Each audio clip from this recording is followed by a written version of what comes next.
Welcome to the Market Edge Tech Talk with Will Paule and special guest David Blake. We're going to review the market conditions of the past week as well as longer-term trends from a technical perspective, take a closer look at the major indices, and to wrap it up, dig into a handful of individual stocks and ETFs requested by subscribers. If you have questions or want to submit a stock for next week's webinar, email us at support@marketedge.com. Hello and welcome to the Tuesday Tech Talk for Tuesday, August 14th. My name is Will Paule and I'm here with my co-host, David Blake. David, how are you doing today? Good, Will, thanks. Let's get started with the market letter. David, can you give us a quick rundown of what's been happening this past week? Yeah, sure. Let's go ahead and go to the market letter. Get on down to the bottom here so you can see some of the indicators. Okay, last week, the summer rally struggled a little bit. The major averages finished the period mixed. We had strong earnings keeping the NASDAQ and Russell 2000 nudging a little bit closer to new all-time highs, but the Dow Jones and S&P 500 both snapped their 5-week win streak. A lot of that was due to a strong U.S. dollar, which hit the multinationals that are mainly in the Dow Jones. The sectors were also mixed. We had good movement, consumer discretionary stocks, technology, but that was offset by weakness in consumer staples, industrials, materials, and the financials were also a little weaker. And we saw the yield of 10-year Treasury fall back to 2.87. Again, keep calling that the Charlie Brown trade, where we get up there, we get high on the financials, and when the yield gets up to 3%, and then Lucy pulls the ball away. So last Friday, we also had the turmoil in Turkey, which saw their currency kind of fall to almost crash. When a lot of investors moved into some safer assets. So a lot was going on. I wanted to talk a little bit about the technical condition, but at first let's take a look at the CTI. We ended up over here unchanged. We're still at a 2. We're right at a switching point with the CTI. Possibly we could, depending on what the other components do in the timing model, it's possible that we could go to a sell or neutral this at the end of this week or next. We'll let the rest of the week play out. Momentum's still strong. The other indicators or other indexes are still outperforming the Dow in here. So we want to kind of watch that. If that begins to fall off, that would give us more credence to go to a neutral and avoid. And sentiment also picked up a little bit because the week before was pretty bullish. So we saw people were starting to get a little bit too complacent. We had the VIX actually fall down to one of its lowest levels of the year. Fell back below 11. And it ended up on Friday at 10.84 or something like that. But in general, the technical condition is still mixed. One of the problems that I'm seeing, I'm going to jump over here real quick to the charts. This is the NASDAQ, and one of the things we look at when we talk about negative divergence is we talk about this a lot in these tech talks, but as we see the market making higher highs, we want to see confirmation from some of the momentum indicators. In this case, you can see over here on back in June, we made a new high on the Nasdaq, and the 14-day RSI came in around 68. Okay, now we're over here making another new high right in here, and it's at 61. Make a new high up here, and we're all the way down to 62 on this indicator as we make a new high. And then we get over here ready to make another new high, and now we're down to 60 on that. Actually, yeah, a little bit lower each time.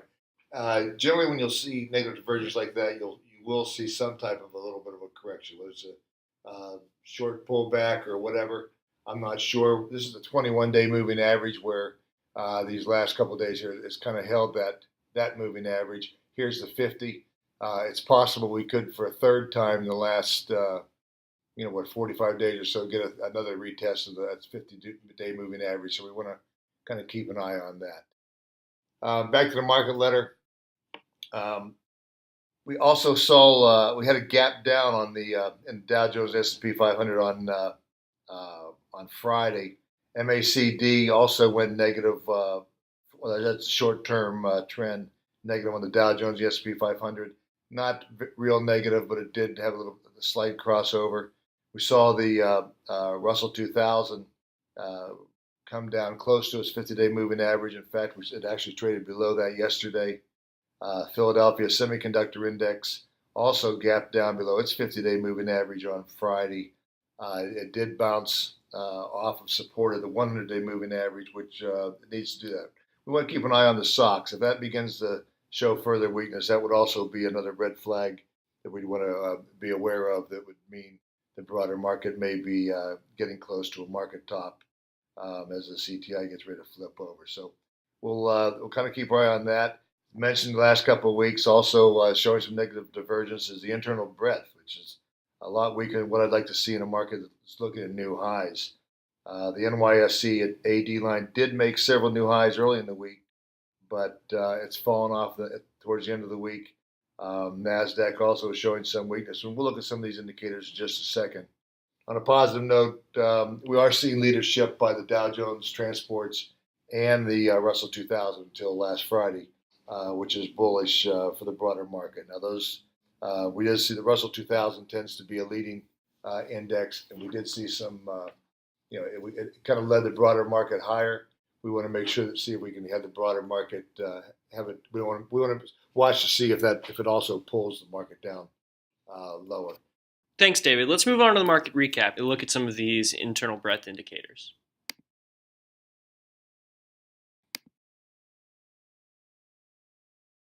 All right, well, here you go. Coming back down here, here's the AD line. Again, on the NYSE, we did make a new high back here on Monday and Tuesday, and then it kind of rolled over. It's just not, a rambunctious AD line, even though the market was moving up for 5 weeks in through here. And here's the AD line in the NASDAQ. You're making a lower high here. You want to see this turn around here today. Yesterday, I think we had 2-to-1 decliners to advances on both the NYSE and the NASDAQ. Here's something else that's bothersome to me. Okay, here's the new highs versus new lows. As you can see here, we're back to making more new lows. They were in triple digits yesterday on both the NASDAQ and the NYSE. Not a sign of a real healthy, robust market. So we want to see expansion in this and the new highs, and we're not getting that. In fact, it's just showing that less and less stocks are breaking out to new highs as the market's inching higher. And one of the things that we talked about on the old Tech Talks, I would look at the stocks that Market Edge actually follows. Right now, as of the close on Friday, we only have about 12% of the stocks that we follow either making new highs or within 1% of new highs. At the same time, we have 15% of the stocks we follow making new lows or within a point of making a new low. That's also not a sign of a broadening market.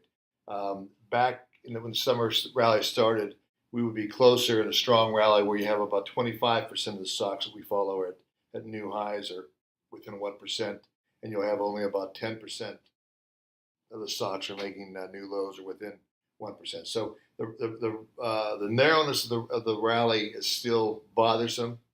But at the end of the day, price is what matters, and right now the prices are going up. Just as we had a triple-digit fall yesterday, we've had a triple-digit rise today. So completely erased that, despite what's going on with Turkey. All right, now that we've got an idea of how the broader market is moving, let's discuss something a lot of our subscribers might not know about Market Edge.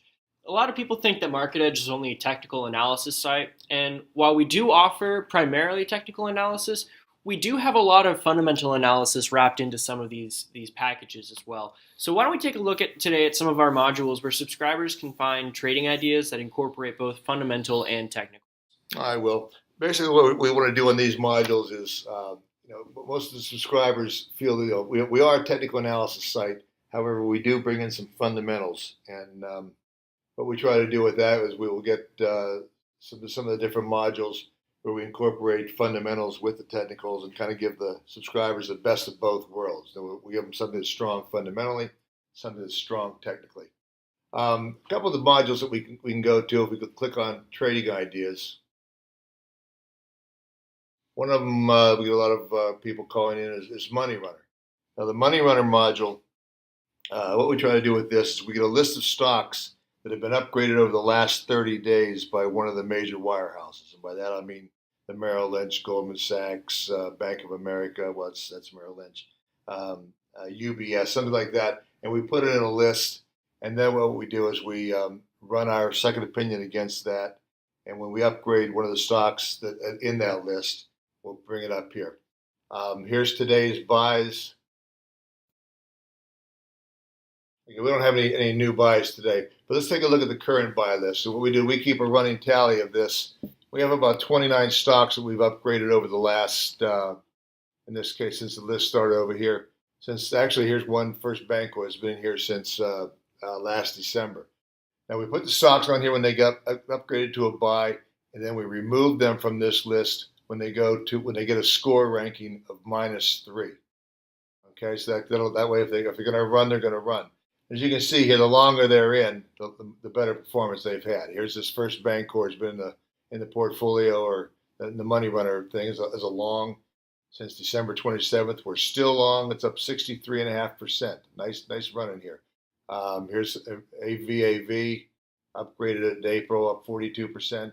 There's some real nice gains in here, 70%, 24%. Not all of them work, of course. Here's Haynes Celestial Group. We're down 6%. Again, when the score over here gets to a -3, it'll get taken out. Here's a couple just from the last in July. Go to page 2. A couple of winners here. Now we've had a pretty volatile week or two here, so these are basically flat to not doing too much. But anyway, you'll find out how we're doing on those lists. They can have as many stocks in there as you want.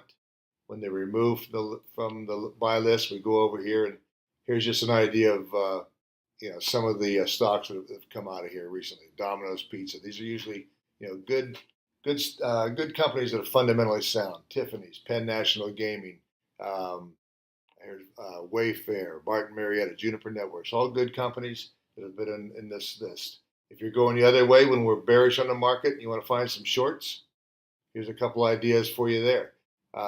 Today we came up with Papa John's Pizza. It's been having a rough time over there. You can look at the chart, see how that's been performing. You can see this thing just trending lower all the time here. Aztec Industries, another one. This one may have already had its big move already, but we'll take a look at that. Here's the current short list. And you can see here's one's down 40%, down 35, down 29. It keeps on going. Not all of them are big hitters, but if you can get a couple of these things going down 4, 5, 10%, you'll make yourself some money. Okay, another place you can find some ideas that actually will have combined the fundamentals and the technicals is Prime Ideas. What we do here is it's not only do we combine the two groups, but you can also narrow it down to your investment style. If you want to find stocks that are growth stocks, momentum stocks, or value stocks, even the William O'Neill CanSlim method, you can go in here. After we've had a big sell-off, you can find some bottom fishing stocks. Let's go in here, look right just for today. Look at some of the momentum stocks. Okay, today we have Johnson Controls.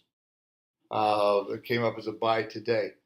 If you want to know what composes these modules, if you come up to the top here, go to My Account, click on the Help Center, and then go to Glossary. And come on down to the page here where you get down to, here you go, Market Edge Growth Stocks, Market Edge Momentum Stocks. And these will give you the characteristics or the criteria that we want to look at when we're going long these stocks. Some of them will, trailing 12-month sales per share growth rate is greater than the 3-year cumulative average sales per share growth rate. You'll see what you're buying. We do the screens for you. They're canned screens you can go into. But also, value stocks, whatever you're looking at. Here's the bottom fishing stocks. This is more technical on the bottom fishing. But here's William O'Neill's CanSlim method. We kind of comprise that to where we work it in with our market timing method with the CTI. So whether you want to be going long or short on that. So that's just where for some modules where the guys can come in. I'll go back to the trading ideas here. We go back to the Prime Ideas, where if you're looking for something like a value stock, you can get some ideas. Now, listen, talking heads a little bit and reading our the market letter on Friday, we've talked a little bit how you're seeing a pickup in value investing as the market gets a little bit expensive. We're seeing a kind of maybe a topping of over the next quarter or so of earnings growth. You're starting to see investors rein it in a little bit. They're looking a little bit more for value stocks that have underperformed over the last 2 or 3 years, and we're seeing a little bit more of a pickup in those stocks. So this might be one that you'd look at to start looking for buy candidates if you're getting where you think the market's just outperforming. So if you look at these different modules, like the money runner and the prime ideas, you end up getting a nice combination of fundamentally sound companies that look strong by the wirehouses. They've been upgraded to a buy based on the fundamentals. We screen them against the second opinion. We want them to be a buy or a long on our second opinion also. And when we get the best of both worlds like that, we think you stand a better chance of making. All right, David, thanks for the rundown.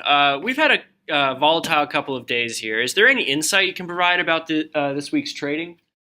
Well, yeah. Let me go back to the charts just for a minute over here. I'm going to pull up the Russell 2000. There you go. Okay. This Turkey lira problem kind of caught people off guard a little bit. The big thing was you had a big move yesterday into safer assets. One of the strange things that brought the yield down on the 10-year, which meant that the financials were a little bit of a drag. But also it caused a bump up in the U.S. dollar. Here's UPP. I'll take a look at that real quick. UUP.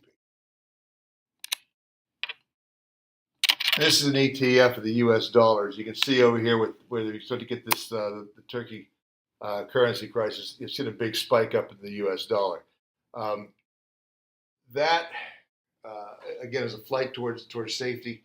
This ETF tracks the U.S. dollar, and what that's doing is it's really trimming the gains on oil.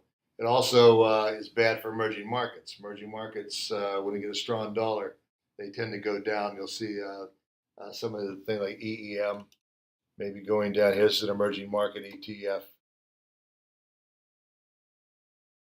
They take a look at that. You compare this to that UUP, the dollar. You can see how they trade opposite. When this thing's going down, this is going up. Here's the emerging markets going up. The dollar's going down. Now the dollar's coming up. The emerging market is coming down. So you can compare how that's doing when the dollar gets strong. So the strength of the UUP is not good right now. But if we go back over here to the Russell, we're kind of at a point where we want to watch to see, with this market. Yesterday looked like we were going to start to break down with some of this, with the Russell 2000 falling below the 50-day and all. And as you can see, some of the trend lines that you're going to draw in here, you're coming up with a bit of a triangle here with the Russell 2000. Again, this led the market up. We want to make sure that it's not going to lead the market down. So when you get a sideways pattern that lasts this long, like in the Russell 2000, generally when it solves that pattern, whether it's going to be up or down, the longer the consolidation, the bigger the breakout is. You can see over here this long triangle over here. We finally broke out after several months. Resulted in a big move here. We had this going along. We had a big move once we broke out of that pattern. So we're in that now, which we kind of want to watch. It looks to me like we've been talking in the letter, but I thought we had enough gas in the tank for the major averages to make a run at the new high. We almost got there with the S&P 500 last week on Wednesday. Came within about 10 points. Yes, same with the NASDAQ. We thought we were going to hit a new high on that. Came up just short. See over here, right over here, we came up short. We're going to bounce back today, so we're back up to here. I think we still will get that bump here, maybe later this week, maybe the first of the week, if we don't have any more contagion with the Turkey currency problem here. Today we have a nice bounce back. It's led today by consumer discretionary. Every sector is up, but the retail stocks are really knocking it out of the park today. Macy's is up strong. Walmart reports tomorrow. That should be a strong earnings report. NVIDIA reports on Thursday. That could be the trigger that sets the semiconductors up higher, which could push the Nasdaq to a new high. So I think the trend's still going to be, a firmer market in here. So anyway, so it looks like I think we'll probably break the new highs maybe later this week, maybe even may wait till next week with the earnings that are coming down the pike this week. But again, it's not a real strong market. Breadth is a little bit suspicious, and I think once we can hit these new highs, even though a lot of investors may get excited about the market breaking out to new highs, it's been the first time since January, it may be at the time for us to start recommending to come out of some of the positions and lighten up the load a little bit, as we say, and just to see what happens. August is traditionally one of the weakest months in the calendar, and we want to see how we hold up here after we. All right, sounds good. Well, thanks for the insight, David. Remember, if you have a question you'd like answered on the next Tuesday Tech Talk, email it into support@marketedge.com or ask one of our live chat representatives to pass your question along to us for the next Tuesday Tech Talk. Thank you for tuning in, and we'll see you next week.